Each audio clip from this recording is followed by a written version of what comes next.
नमस्कार, आप सभी का स्वागत है गांव गली की खबर में। आज गांव गली की खबर में हम आपको लेकर चलते हैं उत्तराखंड में, जहां पे बादल फाड़ तबाही से घरें, दुकानें सब कुछ बह गए हैं।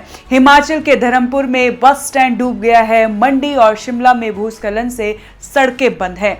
मॉनसून जल्दी विदा होने के बावजूद वेस्टर्न डिस्टर्बेंस और जलवायु परिवर्तन ने तबाही मचा दी है। प्रशासन बचाव में जुटा है, स्कूल बंद और हाई अलर्ट जारी कर दिया गया है। आपको बता दें, देहरादून का सहस्त्रधारा एक लोकप्रिय पर्यटन स्थल है, जहां लोग गर्म पानी के झरनों और प्राकृतिक सौंदर्य का आनंद लेने आते हैं। लेकिन 16 सितंबर 2025 की रात को यहां बादल फटने से भयानक बाढ़ आ गई।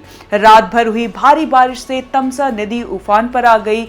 कालीगढ़ नाले का पानी तेजी से बहने लगा। नतीजा, कई दुकानें और घर पूरी तरह बह गए। अब आप उत्तराखंड से आई भयानक तस्वीर पर जरा नजर डालिए, जो रूह कपा देने वाली है। एक तस्वीर में आप देखिए किस तरह से एक शख्स फ्लैश फ्लड के कारण पोल पर चढ़ गया है, और जिसके बाद एनडीआरएफ की टीम मौके पर पहुंची और रेस्क्यू कर बड़ी मुश्किल से शख्स को बचाया गया। दूसरी तस्वीर देखिए, ये शख्स जो कि झाड़ियों के सहारे किनारे पहुंचा और झाड़ियों के सहारे से ये बच पाया है। मौत के मुंह से निकलना किसे कहते हैं, आप ये तस्वीर देखिए। इन दोनों तस्वीरों से आप अंदाजा लगा सकते हैं कि उत्तराखंड में कितनी भयानक त्रासदी सामने आई है, कितनी भयानक बाढ़ है। बादल फाड़ तबाही का ये जो मंजर है, बहुत ही डरा देने वाला है। आपको बता दें, उत्तराखंड में लगातार 3 दिनों से बारिश का सिलसिला जारी है। जब ये बादल फटा तो तेज बिजली की कड़कड़ाहट सुनाई दी और लोग डरे सहमे हैं, अपने घरों में कैद हैं। अब रुक करते हैं आपसे जुड़ी सबसे अहम खबर के बारे में, जो कि आपको बहुत ही राहत देने वाली है। मदर डेयरी ने अपने 1 लीटर टोन टेट्रा पैक दूध के दाम को 77 रुपए से घटाकर 75 रुपए कर दिया है।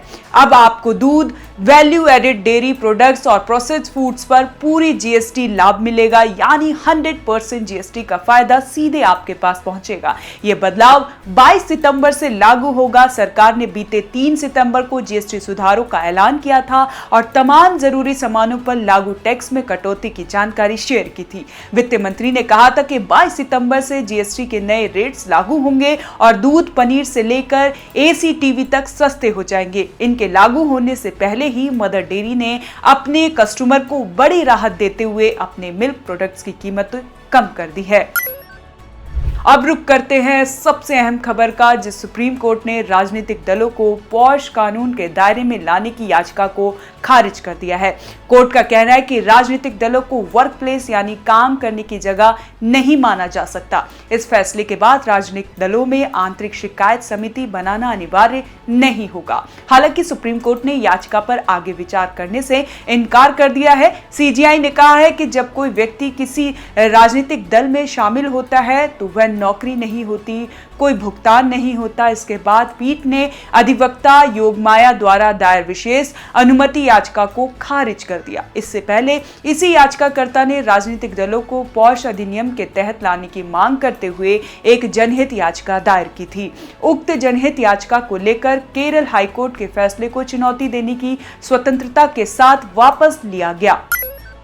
अब खबर लखनऊ से, जो कि बहुत ही दुखद खबर है। यहाँ एक क्लास 6 का बच्चा अपने पिता के बैंक खाते से 13 लाख रुपए ऑनलाइन गेम में खर्च कर बैठा। जब पेरेंट्स को इस बात की खबर लगी तो तब तक बहुत देर हो चुकी थी और बच्चा अपनी जान दे बैठा था। आपको बता दें, बच्चा फ्री फायर गेम खेलने का आदी था और गेम खेलते खेलते बच्चे ने करीब 13 लाख रुपए गंवा दिए। ये पैसे पिता ने अपनी जमीन बेचकर बैंक खाते में जमा कराई थी। इस बच्चे के पिता पेंट करने का काम करते हैं और उन्होंने करीब 2 साल पहले ही जमीन बेचकर बैंक खाते में 13 लाख रुपए जमा किए थे।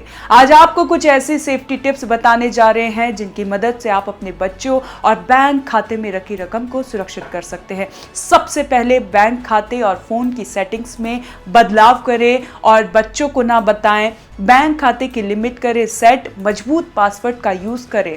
आपको बता दें, जो तीसरी सबसे बड़ी बात है वो है बैंक खाते या यूपीआई की लिमिट आपको सेट करनी चाहिए, ताकि आपके बच्चे के हाथ में अगर फोन जाता है तो वो अगर किसी से गलती से भी अगर ट्रांजैक्शन हो जाता है तो एक लिमिट तक ही वो ट्रांजैक्शन हो पाएगा।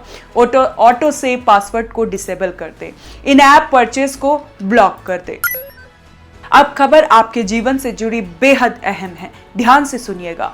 केरल में इस साल अब तक 67 लोग दिमाग खाने वाले अमीबा से संक्रमित हो चुके हैं, जिनमें से 18 की मौत हो गई है। ये नेग्लेरिया फुकोलेरिया नामक अमीबा गर्म पानी और नल के पानी में तेजी से पनपता है। स्वास्थ्य मंत्री ने जल सुरक्षा के लिए अहम कदम उठाने के निर्देश दिए हैं। विशेषज्ञों का कहना है कि पानी उबालकर पीना, साफ सफाई और तापमान पर ध्यान देना सबसे जरूरी है। बेंगलुरु के डॉक्टरों का मानना है कि हाल ही में ब्रेन अमीबा से जुड़े जो केस सामने आए हैं, ये एक बहुत ही गंभीर मेडिकल कंडीशन है और इसमें मृत्यु दर बहुत अधिक होती है, यानी अधिकतर मरीज इस संक्रमण से बच नहीं पाते। यह संक्रमण एक सूक्ष्म जीवाणु नेग्लेरिया फ्लोरिया से होता है, जिसे आमतौर पर दिमाग खाने वाले अमीबा के नाम से जाना जाता है। ये जीव तालाबों, झीलों या गंदे पानी और यहाँ तक कि अपर्याप्त रखरखाव वाले स्विमिंग पूलों में भी पनपता है।